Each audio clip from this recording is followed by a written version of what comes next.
आपण शिवसेनेने त्यांना वाढवलं, मोठं केलं आणि आईच्या कुशीवर हे बेलाशक वार करतायत आणि त्यांच्या जोरावरती ही लोक आपल्याच डोक्यावरती जर का वरवंटा फिरवणार असतील तर त्या वरवंट्याचे तुकडे तुकडे करण्याची ताकद ही आपल्यामध्ये आता आहे की नाही ही परीक्षा मला वाटतं आपली आता शिवसेना प्रमुख घेत आहेत. मी काय दिलं तुम्हाला हे जर का शिवसेना प्रमुख तुम्हाला विचारतील आपण काय सांगणार, काय दिलं तुम्ही? मराठी माणसाचं जे खचलेलं मन होतं आणि पिचलेलं मनगट होतं त्याच्यामध्ये आत्मविश्वास देण्याची ताकद ज्या शिवसेना प्रमुखांनी केली होती ती किमया अजून संपलेली नाही आणि ती संपू शकत नाही. किती अमित शहा आले,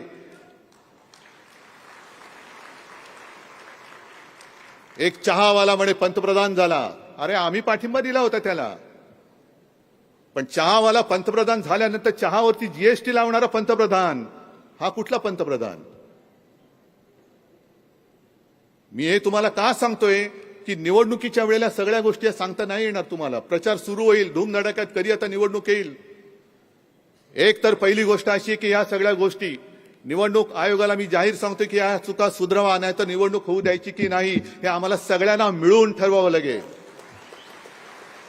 सगळ्यांनी मिळून ठरवू. आम्ही काय वाटेल ते करायचं.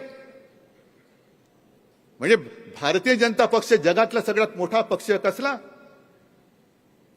एक तर भारतीय जनता पक्ष म्हणजे स्वयंघोषित देशप्रेम्यांची ही बोगस टोळी आहे. उघडपणाने मी सांगतो बोगस टोळी आहे ही. स्वतः देशप्रेमी म्हणून जाहीर करायचं आणि सगळं बोगस देशप्रेम दाखवायचं. आत्मनिर्भर भारत करणारे, आत्मनिर्भर भारत. अजून आत्मनिर्भर भाजप नाही होत. लोक चोरावी लागतात त्यांना, पक्ष फोडावे लागतात, पक्ष चोरावे लागतात, नेते फोडावे लागतात, मतं चोरावी लागतात आणि आत्मनिर्भर हे कसले आत्मनिर्भर? पुचाटले काचे?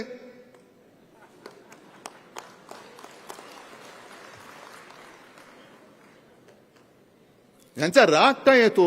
अरे खुले मैदानात या ना, आहे ना, तुम्ही मर्दाची अवलाद असाल तर मैदानात उघड या आणि नामर्दाची अवलाद असाल तर मत चोरी करून या. ठरवा आता भाजपने काय करायचं ते. मर्दाची अवलाद आहात की नामर्दाची अवलाद आहोत? आम्ही मर्दाचे आहोत. आम्ही मैदानात लढणारी माणसं आहोत.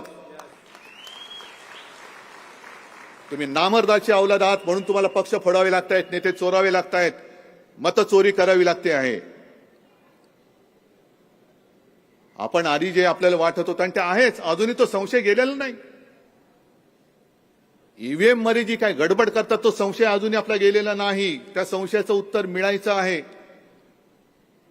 आणि हा संशय दूर होण्याच्या आधीच निवडणूक आयोगाने जाहीर केले की मुंबई महापालिकेच्या निवडणुकीत आता व्हीव्हीपॅट पण ठेवणार नाहीये.